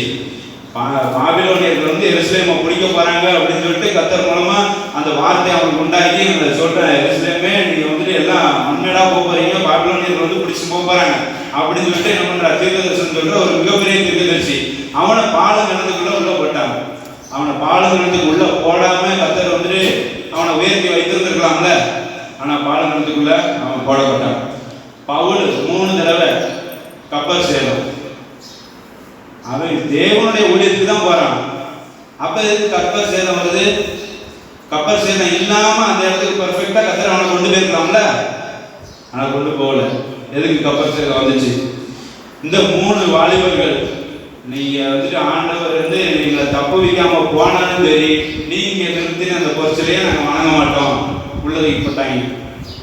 எரிகிற சூளை, அந்த எரிகிற சூளையில உள்ளதுக்கு போடாமலே கர்த்தர் வந்துட்டு ராஜாவுக்கு உணர்த்தி இருக்கலாமா இல்லையா? உணர்த்தி இருக்கலாம். ஆனா அவங்க 3 பேரும் உள்ள தூக்கி போடப்பட்டாங்க. இது எல்லாம் வேதத்துல ஏன் நடந்துச்சு அப்படின்னா, பிரச்சனைகள் வரும், ஆனா வந்துட்டு கர்த்தர் உங்களோட இருக்கிறார். ஹல்லேலூயா. அது மூலமா ஒரு பெரிய நித்திய கனமகிமையை உங்களுக்கு கொண்டு வர போறாருன்னு அர்த்தம். ஹல்லேலூயா. யோசேப்பு ஜெயில போட்டதுக்கு அப்புறம் தான் அவனுக்கு பெரிய உயர்வு வந்துச்சு. அதுக்கப்புறம் அவன் சிங்கங்களின் கெபியில தானியேல் போட்டதுக்கு அப்புறம் தான் அந்த தேசத்திலே ஒரு பெரிய மாற்றம் வந்துச்சு. எரேமியாவை பாலுங்கணத்துல போட்டதுக்கு அப்புறம் தான் அவனுக்கு எல்லாம் உணர்வு அடைஞ்சாங்க. அது மாதிரி பவுல் 3 தடவை அந்த கப்பல் சேதத்துல ஈடுபட்ட பிறகுதான், அந்த கப்பல் சேதம் ஆன பிறகுதான் அவன் தெரிஞ்சது, எங்களோட கடவுள்லாம் ஒன்றும் கிடையாது. நாங்க கொரிந்தியர்ல வாசிக்கிறோம்ல, நாங்கெல்லாம் நினைக்கவே இல்லை, நாங்களாம் செத்து போயிருவோம்னு தான் நினைச்சோம் அப்படின்னு தான் சொல்றான். அப்படித்தானே? 2 கொரிந்தியர் 1ஆம் அதிகாரம் 8-9 ஆகியால் சகோதரரே, ஆசியாவில் எங்களுக்கு நேரிட்ட உபத்திரவத்தை நீங்கள் அறியாதிருக்க எங்களுக்கு மனதில்லை. என்னவெனில் பிழைப்போம் என்கிற நம்பிக்கை அற்று போகத்தக்கதாக எங்கள் பலத்திற்கு மிஞ்சின அதிக பாரமான வரத்தை எங்களுக்கு உண்டாயிற்று. ரொம்ப எங்களுக்கு பலத்துக்கு மிகுதியான பிரச்சனை எங்களுக்கு. நாங்கள் எங்கள் மேல் நம்பிக்கையா இராமல் மரித்தோரை எழுப்புகிற தேவன் மேல் நம்பிக்கையா இருக்கத்தக்கதாக மரணம் வரும் என்று நாங்கள் எங்களுக்குள்ளே நிச்சயித்திருந்தோம். மரணம் தான், இதுக்கப்புறம் வந்து நம்மளுக்கு மரணம் தான். கொரோனா டைம்ல எத்தனை பேர் உங்களோட களத்தை நம்பி இருந்தீங்க? நான் எல்லாம் மாஸ்க் போட்டு நான் ஒன்றும் யார் வேணாலும் என்னை வந்து தொடலாம், நான் பழச்சிக்குவேன், எனக்கு இம்யூனிட்டி பவர் ரொம்ப ஜாஸ்தி, எதிர்ப்பு சக்தி, நோய் எதிர்ப்பு சக்தி என்ன மாதிரி யாரும் கிடையாது அப்படின்ற மாதிரி எத்தனை பேர் உங்களோட களத்தில் வெளில போனீங்க சொல்லுங்க பார்ப்போம். அப்பெல்லாம் கிடையாது. ஹல்லேலூயா. எல்லாம் மரணம் வரும்னு அந்த சிஸ்டர் சொன்னாங்க. நான் அடுத்த நாள் உயிரோட இருக்கணும்னே எனக்கு தெரியாது அப்படின்னு சொன்னாங்க. மரணம் வரும்னு நம்ம எல்லாம் நிச்சயத்தில் இருந்தோம். அவனும் ஒரு நாள் நம்மளும் போயிடுவோம் கண்டிப்பா அப்படின்ற மாதிரி தான் நம்மளுக்கு ஃபீலிங் இருந்துச்சு. அப்பதான் நம்ம வந்துட்டு நம்ம மேல நம்பிக்கை ஏறாம மரித்தோரை எழுப்புகிற தேவன் மேல நம்பிக்கை இருக்கணும்னு பவுல் சொல்றார். ஹல்லேலூயா. ஸோ இந்த மாதிரி சூழ்நிலைகள் வரும்போது, நம்மளுக்கு பலத்துக்கு மிஞ்சி நம்மளுக்கு பிரச்சனைகள் உபத்திரவங்கள் வரும்போது யார் மேல நம்பிக்கையா இருக்கணும்? மரித்தோரை எழுப்புகிற தேவன் மேல நம்பிக்கையா இருக்கணும். ஹல்லேலூயா. இந்த கடைசி வாரத்துல கர்த்தர் உங்களோட கூட பேசுகிறார். உங்க மேல நம்பிக்கையா இருக்காது, உங்களோட பலத்து மேல நம்பிக்கையா இருக்காதீங்க. உங்களோட பலத்தினால நீங்க கொரோனாவை விரட்ட முடியாது. சரிங்களா? கர்த்தர் உங்கள் மேல இரக்கமா இருக்கார், கர்த்தர் உங்கள் மேல கிருபையா இருக்கிறார். அதனாலதான் நம்ம இன்னும் உயிரோட இருக்கிறோம். ஹல்லேலூயா. நம்ம நிற்பதும் நிர்மூலமாகாத இருப்பதும் கர்த்தருடைய கிருபை அப்படி சொல்லி பார்க்கிறோம். பிரச்சனை வரும்போது பிரச்சனை மேல கண்ணோட்டமா இருக்காதீங்க, கர்த்தர் மேல நோக்கமா இருங்க. ஹல்லேலூயா. நம்மளோட ஃபோக்கஸ் ப்ராப்ளம்ஸ் மேல இருந்துச்சுன்னா நம்ம அப்படியே தான் கிடப்போம், அந்த பிரச்சனைகளுக்குள்ளே தான் இருப்போம். அந்த ப்ராப்ளம்ஸ் மேல அந்த ஃபோக்கஸை விட்டுட்டு கர்த்தர் மேல நம்மளுடைய கவனம் எல்லாம் திரும்பணும். ஹல்லேலூயா. அப்ப கர்த்தர் அந்த பிரச்சனைக்கு ஒரு தீர்வை நம்மளுக்கு காமிப்பார். ஹல்லேலூயா. அப்ப 2 கொரிந்தியர் 1:9 தான் நம்மளுக்கு தேவை. கர்த்தர் தான் நம்மளுக்கு தேவை. ஹல்லேலூயா. வேற யாரும் நம்மளுக்கு தேவையில்லை. மரித்தோரை எழுப்புகிற தேவன் தான் நமக்கு தேவை. ஹல்லேலூயா. இந்த உலகத்துல கடைசியில நம்மளுடைய பலன் நம்மளை தப்பு வைக்காது, நம்மளுடைய வீடு நம்மளை பாதுகாக்காது. சென்னையில போய் வீடு கட்டி பாருங்க, வீடு உங்களை பாதுகாக்காது. ஒரு வெள்ளம் எல்லாத்தையும் அடிச்சு போட்டு போயிடும். ஒரு நிவர் புயல், ஒரு கஜா புயல், இதெல்லாம் போதும், எல்லாத்தையும் காலி பண்ணிட்டு போயிடும், துவம்சம் பண்ணிடும், எல்லாத்தையும் அழிச்சிடும். அதனால நம்மளுடைய பலம், நம்மளுடைய வீடு இதெல்லாம் நம்ம சார்ந்திருக்கூடாது. மரித்தோர் எழுப்புகிற தேவன் மேல நம்ம நம்பிக்கை வைக்கணும். ஹல்லேலூயா. இந்த 2020 இந்த ஒரு பாடத்தை நம்ம கத்துக்கலாமா? ஹல்லேலூயா. இனிமே எங்களோட பலன் எதுவுமே கிடையாது ஆண்டவரே. நாங்க கட்டின வீடு எங்களை காப்பாத்தாது. நாங்க எங்களோட பலன் எனக்கு இருக்கிற அந்த மசில்ஸ், எனக்கு இருக்கிற அந்த இதெல்லாம் என்னை காப்பாத்தாது ஆண்டவரே. உண்மை நாங்க நம்பி இருக்கிறோம். எங்களுக்கு தேவையெல்லாம் நீர் தானே. ஃபாதர் பாரு, தேவையெல்லாம் நீர் தானே அப்படி சொல்லி பாருல. தேவையெல்லாம் யாரு? இயேசு கிறிஸ்து தான் நம்மளுடைய தேவை. அதனால ஒவ்வொரு பிரச்சனைக்கும் ஆண்டவர் அதுக்கு பின்னால ஒரு நோக்கத்தை வைத்திருக்கிறார் அப்படிங்கிற மாதிரி இருக்கிற. ஒவ்வொரு பிரச்சனைக்கு பின்னால அவரோட நோக்கம் இருக்குது, அவரோட திட்டம் இருக்குது. ஹல்லேலூயா. அது உங்களுடைய வாழ்க்கையில நிறைவேறும் அப்படி சொல்லி பார்க்கிறோம். ரோமர் 8:28-29 நிறைய கிறிஸ்தவர்கள் அதை தப்பா புரிஞ்சுக்கிறாங்க.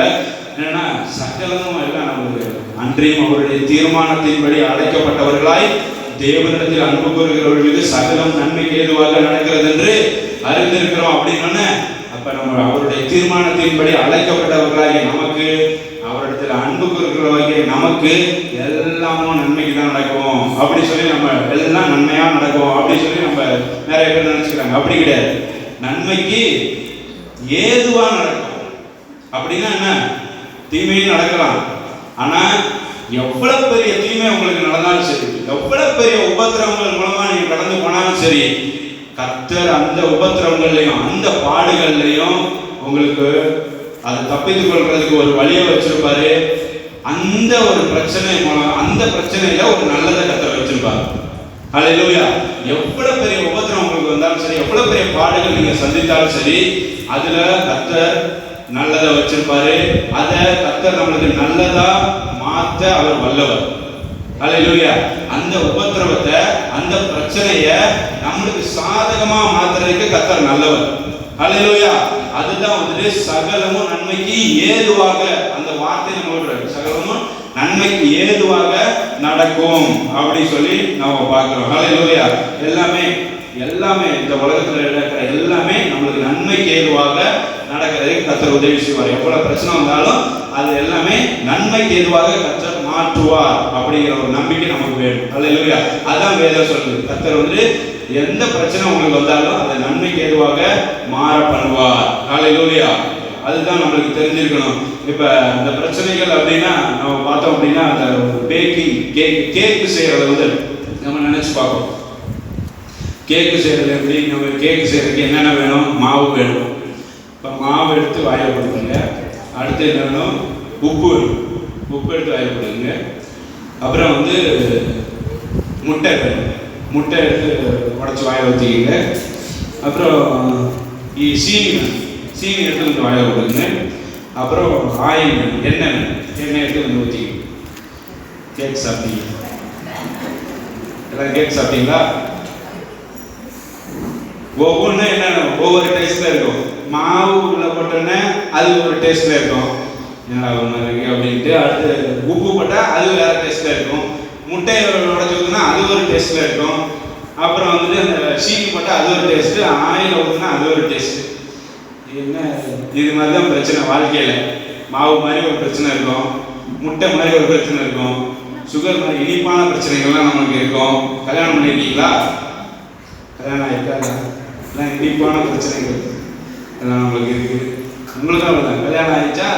கல்யாணம் ஆனவங்களாம் இனிப்பான பிரச்சனைகள்லாம் ஃபேஸ் பண்ணுவீங்க. ஆயில் மாதிரி சப்பா இருக்கிற மாதிரி சில பிரச்சனைகள் இருந்துக்கிட்டே இருக்கும். இது எல்லாம் வந்துட்டு இது எல்லாத்தையும் கர்த்தர் வந்துட்டு என்ன பண்ணுறாரு, மிக்ஸ் பண்ணி இதெல்லாம் மிக்ஸ் பண்ணி நம்ம அவனில் வச்சு செஞ்சு கேக்காக உங்களுக்கு கொடுத்தோன்னீங்கள, நீங்கள் 2-3 வாங்கி சாப்பிடுவீங்க. ஆனால் தனித்தனியாக உள்ள போட்டு பாருங்க, இதை போய் மனசு சாப்பிடுவானா, இப்படி சாப்பிடுவானா அப்படிங்கிற மாதிரி இருக்கு. அது மாதிரி இந்த பிரச்சனைகள் எல்லாமே கர்த்தர் வந்துட்டு என்ன பண்றாரு அப்படின்னா, நன்மைக்கு ஏதுவா எல்லாத்தையும் அவர் குக் பண்றாரு. இந்த பிரச்சனைகள் எல்லாத்தையும் குக் பண்ணி ஒரு அழகான கேக்கா உங்களுக்கு தரப்போறாரு.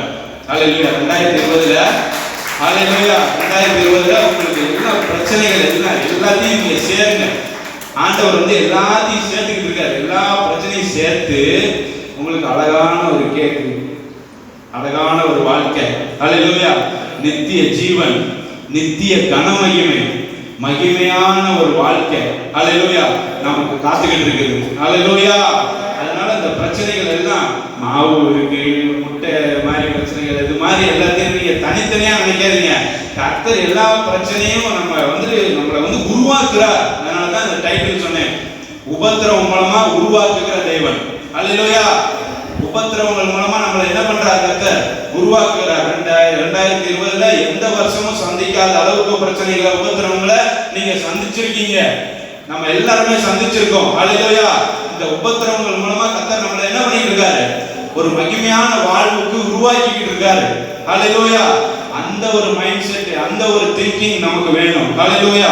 கர்த்தர் நமக்கு தருவாராக. எல்லாத்தையும் வந்துட்டு கர்த்தர் நன்மைக்கு ஏதுவாக. நம்ம பைபிள்ல நேற்று உபாச ஜபத்துல பாஸ்டர் வந்து பேசினாங்க, ரூத் புஸ்தகத்துல இருந்து பேசினாங்க. அந்த மெசேஜ் ரொம்ப பிரயோஜனமா இருந்துச்சு, ரொம்ப யூஸ்ஃபுல்லா இருந்துச்சு. நன்மைக்கு ஏதுவாக நடத்துறாங்க அப்படின்னு சொல்றப்ப அந்த ஒரு காரியம் எனக்கு ஞாபகம் வந்துச்சு. என்ன அப்படின்னா, மத்தேயு 1ஆம் அதிகாரத்துல பார்த்தோம் அப்படின்னா ஒரு 4 பெண்மணிகள் வந்துட்டு அங்க லிஸ்ட் இருக்கும். இயேசுவோட பரம்பரையில ஒரு 4 பெண்மணிகள் தான் இருப்பாங்க. மற்ற யூதர்கள் வந்துட்டு பெண்களுக்கு வந்து அதிக முக்கியத்துவம் கொடுக்க மாட்டாங்க, ஆண்களுக்கு தான் முக்கியத்துவம் கொடுப்பாங்க. பாஸ்டர் சொன்னாங்க. ஸோ அதனால வந்து என்ன பண்ணுவாங்கன்னா, இவன் அவனை பெற்றான், அவன் இவனை பெற்றான் அப்படிதான் இருக்கும். ஆனால் இடையில ஒரு 4 பெண்கள் வந்திருக்கிறாங்க, அந்த இயேசு கிறிஸ்துவோட வம்ச வரலாறு. அந்த 4 பெண்களை பார்த்தீங்கன்னா அவங்களோட வாழ்க்கையெல்லாம் நீங்க திரும்பி பார்த்தீங்கன்னா இவங்களை கொண்டு போய் இங்க உள்ள சேர்த்துருக்கு அப்படிங்கிற மாதிரி இருக்கும். கர்த்தர் நன்மைக்கு ஏதுவா நடத்துறார் அப்படிங்கிறத பார்த்துவீங்க. அப்படி அவங்களோட பேக்ரவுண்ட் எல்லாம் கர்த்தர் பார்க்கறது இல்லை. அவங்கள எல்லாம் ஒரு நன்மைக்கு ஏதுவா நம்மளோட பேக்ரவுண்டே பார்த்தா கர்த்தர் வந்துட்டு நம்மளை வந்து சூஸ் பண்ணணும்னு அவசியமே கிடையாது. நம்மளெல்லாம் கர்த்தர் தேர்ந்தெடுக்கணுமா அப்படிங்கிறது ஒரு கேள்விக்குறியாதான் இருக்கும். நம்ம ஒன்றும் அவ்வளோ பெரிய பேக்ரவுண்ட்ல இருந்து வரல. நம்மளோட பேக்ரவுண்ட் ஒன்றும் அவ்வளோ நம்ம யோக்கியமானவர்கள் கிடையாது. நம்ம ஏற்கனவே நீதிமான்கள்லாம் கிடையாது, பர்ஃபெக்டானவங்களாம் கிடையாது. நம்ம எல்லாம் உடைக்கப்பட்டவர்கள், நம்ம எல்லாம் பாவத்தில் இருந்தவங்க, பாவ சேற்றில் உழந்து கொண்டு கிடந்தவங்க. நம்மளை கர்த்தர் வந்து தேர்ந்தெடுத்துக்கிறார். அவங்க இதே மாதிரி இருக்க 4 பேர். தாமார் அப்படின்னு ஒரு பெண், நன்மைக்கு எதுவாக கர்த்தர் எப்படி நடத்தினார். தாமார் எப்படிப்பட்டவர் அப்படின்னா, உங்களுக்கு தெரியும், தாமார் மாமனாரை வசியம் பண்ணி அதன் மூலமா பிரெக்னன்ட் ஆனவர் தாமார். ராகாப் உள்ள சேர்த்திருக்கு இயேசு கிறிஸ்துவோட வம்ச வரலாறு. ராகாப் யாரு? அவ ஒரு வேசி. ரூத் அவ ஒரு யூத பெண்மணியே கிடையாது. ஆனா யூத மனுஷனை வந்து மேரேஜ் பண்ணது மூலமா அந்த யூதர்களோட நியாய பிரமாணத்தை உடைச்சவர். யூதர்களோட நியாய பிரமாணத்தை உடைக்க கூடாது. ஆனா இவ யூத மனுஷனை, ஒரு யூத பெண்மணி இல்லைங்க, ஆனா யூத மனுஷனை கல்யாணம் பண்ணது மூலமா அந்த யூத நியாய பிரமாணத்தை, கர்த்தருடைய பிரமாணத்தை வந்து நம்ம உடைச்சவர், அப்படிப்பட்டவர். அடுத்து பத்சேபா உள்ள வந்திருக்கிறார். பத்சேபா எப்படி இன்னொருத்தனோட ஒய்ஃபு, ஆனா தாவீது கூட அவ வந்து உறவு வச்சுக்கிட்டா. கடைசியில ரிசல்ட் என்னாச்சு? தாவீது அவளோட ஹஸ்பண்டை போட்டு தள்ளிட்டாங்க. இப்படிப்பட்டவங்க, இவங்களோட பேக்ரவுண்ட் எல்லாம் பார்த்தோம் அப்படின்னா இவங்க எப்படி இங்க உள்ள வந்தாங்க அப்படின்னா, நம்ம எப்படி உள்ள வந்தோம்? நம்ம எப்படி சர்ச்சுக்குள்ள வந்தோம்? நம்ம எல்லாம் யோக்கியமா இருந்தோமா? நம்ம நீதிமன்றங்களா இருந்தோமா? நம்ம எங்கேயோ கிடந்தோம். இது மாதிரி தான் தாமாரி மாதிரி கிடந்தோம். நம்மளாம் அந்த தொழில் நான் சொல்ல வரல, அது மாதிரி சொல்ல வரல. நம்ம எங்க பாவத்துல தானே இருந்தோம். நம்ம பாவத்துல, இந்த சேற்றுல ரொம்ப அந்த அக்கிரமம் செஞ்சுக்கிட்டு, மீறுதல் செஞ்சுக்கிட்டு, தேவனுடைய கோபாக்கினைக்கு கீழே இப்படி கிடந்தோம். நம்மள கர்த்தர் என்ன பண்ணியிருக்கிறாரு? சபைக்குள்ள கொண்டு வந்திருக்கிறார், ரட்சித்திருக்கிறார். ஹல்லேலூயா. நம்ம எப்படி உள்ள வந்தோமோ அதே மாதிரி தான் இவங்கெல்லாம் நம்மளுக்கு சாட்சிகள். கர்த்தர் எப்படி நன்மைக்கு ஏதுவா நடத்துறாரு. இதெல்லாம் தீமையான ஒரு தீமையானவங்க மாதிரி இருக்கு. இவங்கெல்லாம் பார்த்தா, தாமாரை பார்த்தா, பத்சேபாவை பார்த்தா, ரூத்தை பார்த்தா, ராகாவை பார்த்தா, எல்லாம் இவங்கெல்லாம் வந்து நல்லவங்க கிடையாது. ஆனா இவங்க மூலமா இவங்களெல்லாம் கர்த்தர் நன்மைக்கு ஏதுவா நடத்தினார். ஹல்லேலூயா. இயேசு கிறிஸ்து இவங்களோட சந்ததியில வந்து பிறந்தார். ஹல்லேலூயா. சோ அதே மாதிரிதான் நம்மளுக்கு என்ன பிரச்சனைகள் வந்தாலும் அது எல்லாத்தையும் கர்த்தர் நன்மையாக மாற பண்ணுவார். அதன் மூலமாக கர்த்தர் நமக்கு ஒரு பாடத்தை கற்றுக் கொடுப்பார். அதன் மூலமாக கர்த்தரோடு நம்ம இன்னும் நெருக்கமான ஒரு உறவுக்குள்ள செல்லலாம். ஹல்லேலூயா. அதற்காகத்தான் நம்மளுக்கு பிரச்சனையை கர்த்தர் அனுமதிக்கிறார். ஹல்லேலூயா. எப்படி நம்ம இந்த பிரச்சனைகளை இயேசு கிறிஸ்து மாதிரி இந்த ஃபேஸ் பண்ணலாம் அப்படின்னு சொல்லிட்டு இந்த பிரசங்கத்தை நிறைவு பண்ணிடுறேன். ஒரு 3 பாயிண்ட் சீக்கிரம் நான் முடிச்சிடுறேன். Responding to problems as Jesus would. இயேசு கிறிஸ்து எப்படி இந்த பிரச்சனைகளை சந்தித்தாரோ அதே போல நம்ம எப்படி இந்த பிரச்சனைகளை சந்திக்கிறது அப்படின்னு. எல்லா பிரச்சனைகளும் வந்துட்டு நம்ம கர்த்தரோட நெருக்கமான உறவுகளை கொண்டு போவாது. அது நம்மளோட மைண்ட் செட்டை பொறுத்து இருக்கு. நான் ஏற்கனவே சொன்னேன், நம்ம ப்ராப்ளம்ஸை வந்து ஃபோக்கஸ் பண்ணிட்டு இருந்தோம்னா, பிரச்சனைகள் மேல கவனம் செலுத்திக்கிட்டு இருந்தோம் அப்படின்னா தேவனோட ஒரு நெருக்கமான ஒரு உறவுக்குள்ள வர முடியாது. அப்ப பிரச்சனைகள் வரும்போது நம்முடைய கவனம் எங்க திரும்பணும்? தேவனிடமா திரும்பணும். அப்ப பிரச்சனைகள் வரும்போது நம்ம பிரச்சனைகள் மேல கவனம் வச்சோம் அப்படின்னா நம்ம எந்த பாடத்தையும் நம்ம கற்றுக்கொள்ள முடியாது. தேவனோட ஒரு நெருக்கமான ஒரு உறவுக்குள்ளேயும் நம்ம போக முடியாது. சரிங்களா? அதனால நம்மளுக்கு வர பிரச்சனை எல்லாம் நம்மளோட தேவனோட நெருக்கமாகுது அப்படின்னு சொல்லிட்டு நம்ம பிரச்சனைகள் மேல கவனம் செலுத்திட்டு இருக்க கூடாது. அப்ப பிரச்சனை வந்துருச்சா, ஓகே, அப்ப நம்ம பிரசங்கர் சொல்லியிருக்காரு, நம்ம பிரச்சனை வந்தாலே நம்ம தேவன்கிட்ட திரும்புறோம் அப்படின்னு சொல்லிட்டு நீங்க பிரச்சனை மேல நீங்க திரும்பணும். நீங்க திரும்பாம அந்த பிரச்சனைகள் மேல கவனம் செலுத்தினா ஒன்றும் நடக்காது. ஸோ அதனால பிரச்சனைகள் வந்துச்சு அப்படின்னா இயேசு மாதிரி எப்படி சந்திக்கிறது அப்படின்னா, remember that God's plan is good. Hallelujah. தேவனுடைய திட்டம் எப்பவுமே நல்லா இருக்கும், நல்லதா தான் இருக்கும், நன்மையா தான் இருக்கும் அப்படிங்கறத நம்ம நினைக்கணும் முதல்ல. ஹalleluya. நம்மளுக்கு வர பிரச்சனைகளை இயேசு கிறிஸ்து மாதிரி எப்படி சந்திக்கிறது அப்படின்னா, முதலாவது நினைக்கணும் நம்மளுக்கு வர பிரச்சனைகள் எல்லாமே கர்த்தர் வந்துட்டு நன்மையாக மாற பண்ணுவார். கண்டிப்பா ஒரு நன்மைக்கு ஏதுவா தான் அந்த பிரச்சனையை நம்மளுக்கு கர்த்தர் கொண்டு வந்திருப்பார் அப்படின்னு சொல்லி நம்ம நினைக்கணும். ஸோ கர்த்தருடைய திட்டம் எப்பவுமே நல்லதா இருக்கணும். நம்ம பெற்றோர்கள் நமக்கு தீமையானது நினைப்பாங்களா? நினைக்க மாட்டாங்க. அதே போல கர்த்தரும் நமக்கு தீமையானது நினைக்க மாட்டார். கர்த்தர் கண்டிப்பா நமக்கு ஒரு நல்லதை செய்யறதுக்கு தான் இதை அனுமதித்திருக்கிறார் அப்படிங்கிறத நம்ம நினைச்சுக்கணும். எல்லாமே நன்மைக்கு தான் அப்படி சொல்லி நினைக்கணும். அது எரேமியா 29:11 நம்ம வாசிக்கிறோம். நான் உங்களுக்கு வைத்திருக்கிற முடிவை அதை எடுத்து வாசிங்க. எரேமியா 29:11. நீங்கள் எதிர்பார்த்திருக்கும் முடிவை உங்களுக்கு கொடுக்கும்படி நான் உங்கள் பேரில் நினைத்திருக்கிற நினைவுகளை அறிவேன் என்று கர்த்தர் சொல்கிறார். அவைகள் தீமைக்கல்ல சமாதானத்துக்கு ஏதுவான நினைவுகளே. ஹல்லேலூயா. சோ அதெல்லாம் வந்து கர்த்தர் உங்களுக்கு வைத்திருக்கிற பிளான் வந்து தீமைக்கல்ல. உங்களை வந்து தேர்ந்தெடுத்துக்கிறது எதுக்கு தேர்ந்தெடுத்திருக்கிறார்? ஒரு தீமைக்கா தேர்ந்தெடுத்திருக்கிறாரு? இல்ல, ஒரு நன்மைக்கு, ஒரு மகிமையான வாழ்க்கைக்கு, ஒரு நித்திய ஜீவனை உங்களுக்கு கொடுக்கணும் அப்படிங்கிறதுக்காக கர்த்தர் நம்ம என்ன பண்ணியிருக்கிறார்? தேர்ந்தெடுத்திருக்கிறார். அதனால கர்த்தரோட நினைவுகள், கர்த்தரோட பிளான், ஹல்லேலூயா, தேவனுடைய திட்டம் எப்பவுமே நல்லதா தான் இருக்கும் அப்படின்னு சொல்லி நம்ம நினைக்கணும். அப்ப கர்த்தர் வந்து இல்ல அப்படின்னு ஒரு காரியத்தை சொன்னார். நம்ம ஒரு காரியத்தை குறித்து நம்ம ஜெபம் பண்ணிட்டே இருக்கோம், ஆனா கர்த்தர் வந்துட்டு இல்லப்பா இது வந்து உனக்கு தேவையில்லை அப்படின்னு சொன்னாருன்னா நம்ம வந்துட்டு we have to wait for the best. Okay, சிறந்ததை வந்து கர்த்தர் கொடுக்க போறாரு, அதனால இதை வேணாம்னு சொல்லியிருக்கிறாரு அப்படின்னு சொல்லி நம்ம நினைக்கணும். எபிரேயர் 12:10 பாருங்க. எபிரேயர் 12:10.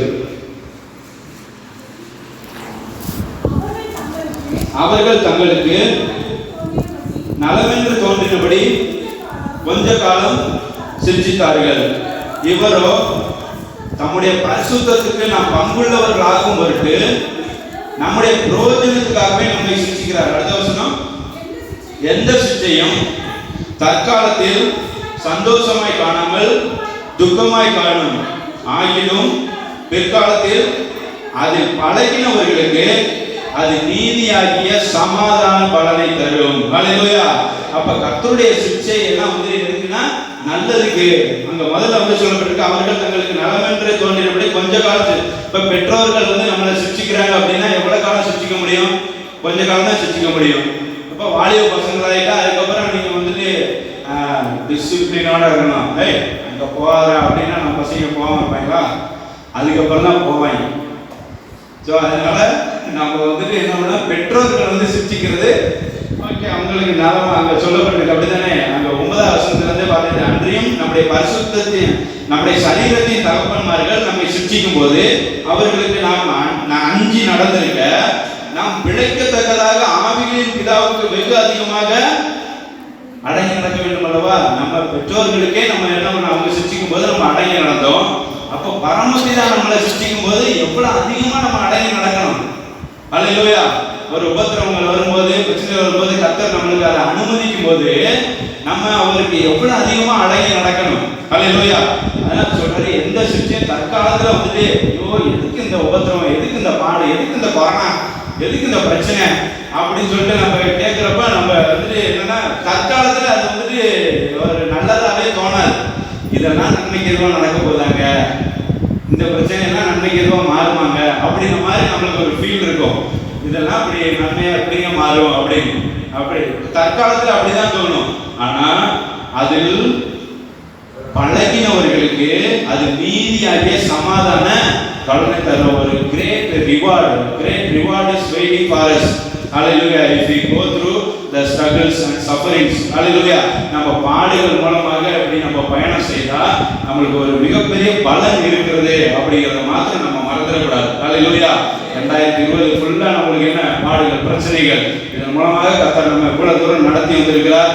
நம்ம வந்து கர்த்தருக்கு வந்து ஒரு பெஸ்ட் நம்ம எதிர்பார்ப்போம். ஆண்டவரே ஹல்லேலூயா, இது எனக்கு போதும் ஆண்டவரே, வர்ற வருஷம் எனக்கு வந்துட்டு ஒரு நல்ல வருஷமா இருக்கட்டும், எல்லா மனுஷங்களுக்கும் வந்துட்டு ஒரு நல்ல வருஷமா இருக்கட்டும் அப்படின்னு சொல்லி நம்ம ஜெபம் பண்ணுவோம். ஹல்லேலூயா.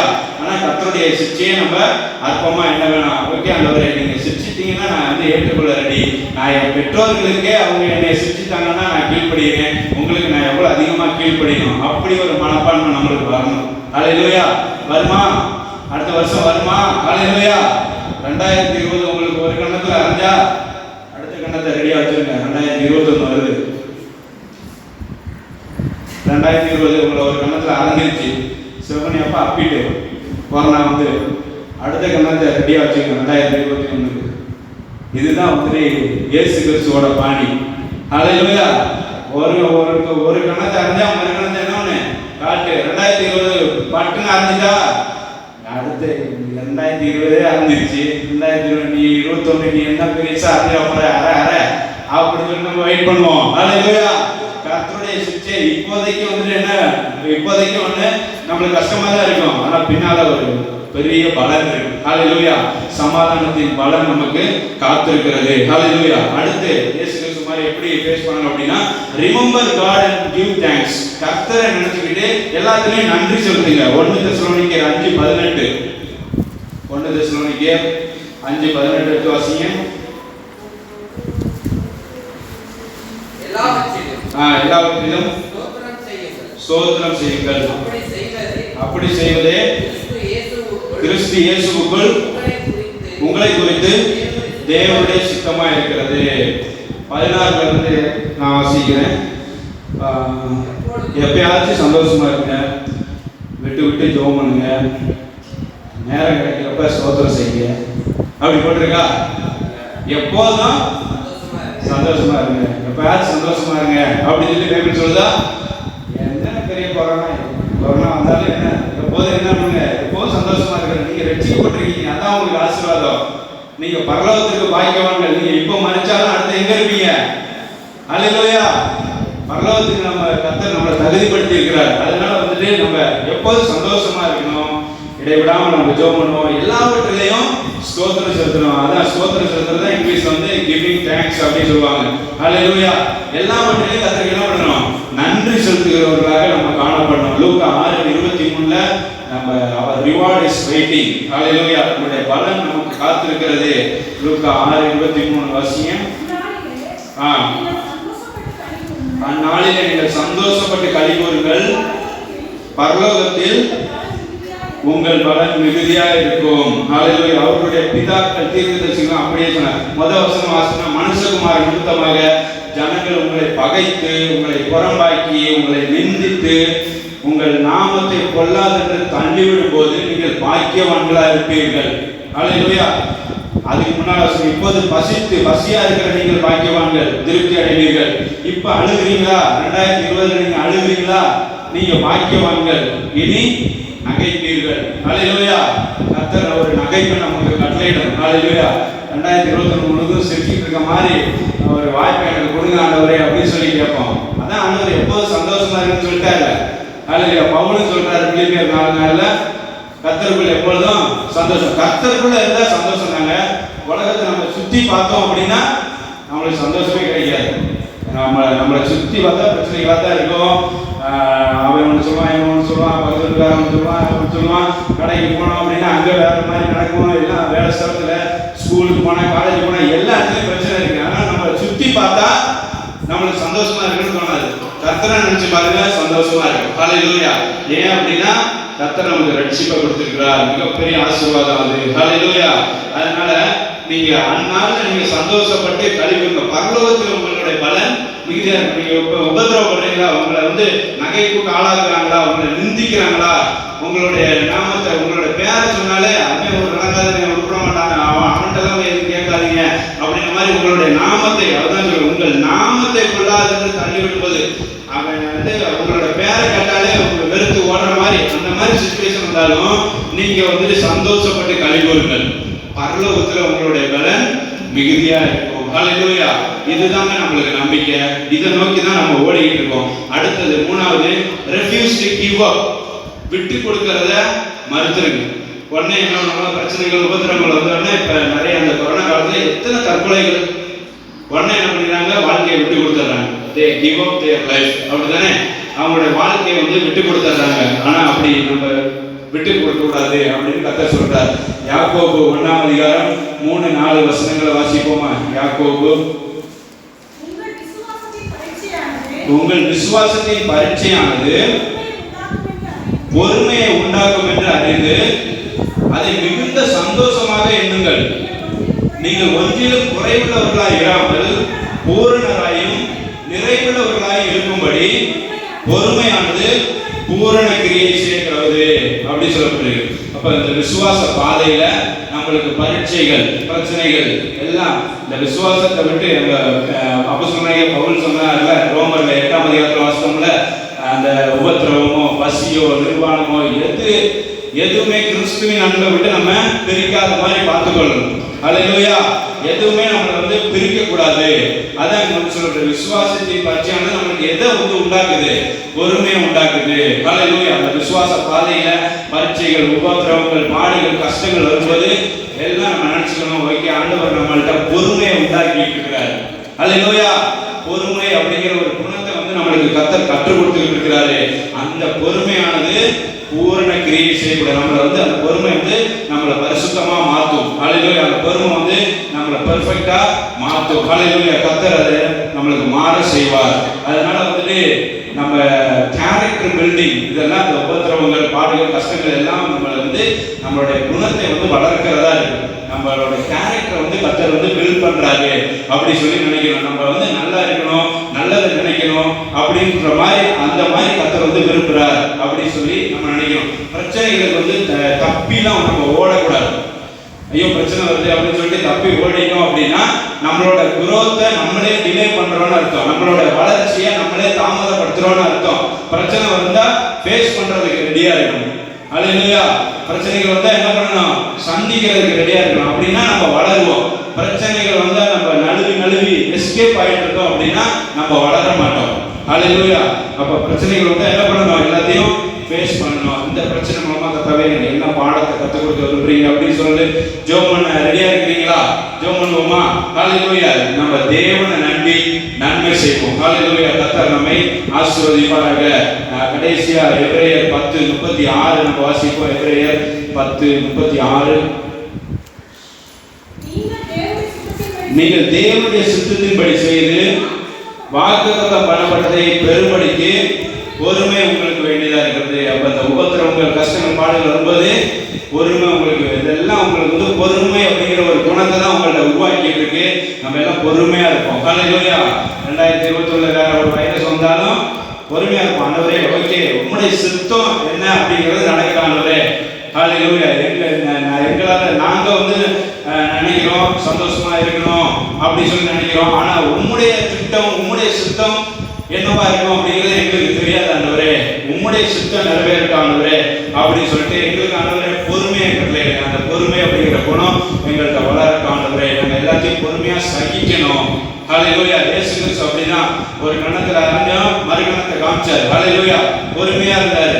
காரி துப்புனா மூஞ்சிலே ஆண்டவர் வந்து என்ன பண்ணிருக்கலாம், அவனோட வம்சமே இல்லாம பண்ணிருக்கலாம். ஆனா வந்து கர்த்தர் வந்து நம்மள பொறுமையா சகிச்சார். அவருடைய முதுக வந்துட்டு அப்படியே உழுகிறவனோட படைச்சால் போல அப்படி மாத்திட்டாங்க. ஆனா அந்த ஒரு சூழ்நிலையில கர்த்தர் வந்து எப்படி இருந்தாரு? இயேசு கிறிஸ்து பொறுமையா இருந்தார். ஹல்லேலூயா. எல்லாம் நீ யாரடா பண்ணிட்டு இருக்கிற அப்படின்னு சொல்லிட்டு அவனை என்ன பண்ணிருக்கலாம், அவனா அடிச்சு தூக்கி எறிஞ்சிருக்கலாம். ஆனா வந்து கர்த்தர் என்ன பண்ணாரு? பொறுமையா இருந்தாரு. அதனால எவ்வளவு கஷ்டங்கள், எவ்வளவு பாடுகள், எவ்வளவு உபத்திரங்கள் வந்தாலும் சரி, இயேசு கிறிஸ்துவோட கல்வாரி சிலுவையை நினைச்சு பாருங்க. ஹல்லேலூயா. அந்த வசனத்தை நம்ம வாசிக்கலாமே. அவர் வந்துட்டு எதுல வந்து நம்ம நோக்கமா இருந்தாரு அப்படிங்கிறது தான் நம்மளுக்கு முக்கியம். ஹல்லேலூயா. இந்த பாடுகள், பிரச்சனைகள், கர்த்தர் வந்து சிலுவையில தூக்கிட்டு இருக்கிறப்ப ஐயோ கஷ்டமா இருக்குது, அந்த வலியெல்லாம் அவர் வந்து பொருட்படுத்தல. அதுல வந்து அவரோட கவனத்தை செலுத்தல. அடிக்கிறாங்க, சவுக்கால அடிக்கிறாங்க, அந்த அடி அந்த வலியெல்லாம் வந்து கர்த்தர் வந்து அதெல்லாம் பொருட்படுத்தல. எதை வந்து நினைச்சார் அப்படின்னா, பின்னால இந்த பாடுகள் முடிஞ்ச பிறகு என்ன இருக்குது அப்படிங்கிறத பார்க்கிறாரு. எபிரேயர் 12ஆம் அதிகாரம் 2ஆம் வசனம். அவர் தமக்கு முன் வைத்திருந்த சந்தோஷத்தின் பொருட்டு, ஹல்லேலூயா, வாழ்க்கை ஃபுல்லா அவமானமா இருக்குதா, சகித்துக் கொள்ளுங்க. ஹல்லேலூயா.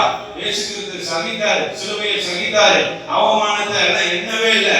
ஏன் அப்படின்னா அதுக்கப்புறம் சிலுவைக்கு அப்புறம் ஒரு உயிர்த்தெழுதல் இருக்கு. ஹல்லேலூயா. சிலுவைக்கு அப்புறம், பாடுகளுக்கு அப்புறம் ஒரு பலன் இருக்குது. பாடுகளே அப்படி கிடையாது. பாடுகள் கண்டிப்பா ஒரு நாள் முடியும். அதுக்கப்புறம் நம்மளுக்கு என்ன இருக்கு? பலன் இருக்கு, ரிவார்டு இருக்கு. ஹல்லேலூயா. அதுக்காக நம்ம காத்திருப்போம். அப்ப இயேசு கிறிஸ்து எப்படி வந்து சந்தித்தார், சிலுவையை எப்படி சந்தித்தார் அப்படின்னா, தமக்கு முன் வைத்திருந்த சந்தோஷத்தின் பொருட்டு இந்த சிலுவையை மட்டும் சகித்து கொண்டோம் அப்படின்னா, இந்த அவமானத்தை மட்டும் நம்ம சகிச்சுக்கிட்டோம் அப்படின்னா உலகம் முழுசுக்கும் ரட்சிப்பு உண்டாயிடும். ஹல்லேலூயா. உலக மக்கள் பாவங்கள் எல்லாம் மன்னிக்கப்பட்டுரும். ஹல்லேலூயா. யாரெல்லாம் இயேசு கிறிஸ்துவை ஏற்றுக்கொள்றாங்களோ, இந்த சிலுவையில தொங்குற இந்த இயேசுவை நோக்கி யாரெல்லாம் பார்க்கறாங்களோ, அவங்களுடைய பாவங்கள் எல்லாம் மன்னிக்கப்பட்டுரும். ஹல்லேலூயா. அவங்க எல்லாமே நித்திய ஜீவனுக்கு தகுதியாயிருவாங்க. அந்த சந்தோஷத்தின் பொருட்டு சிலுவையை சகித்துக் கொண்டார். ஹல்லேலூயா. நாமளும் அந்த உபத்திரவங்கள், பாடுகள், கஷ்டங்கள் எல்லாத்தையும் அப்படி சகிப்போமா? ஹல்லேலூயா.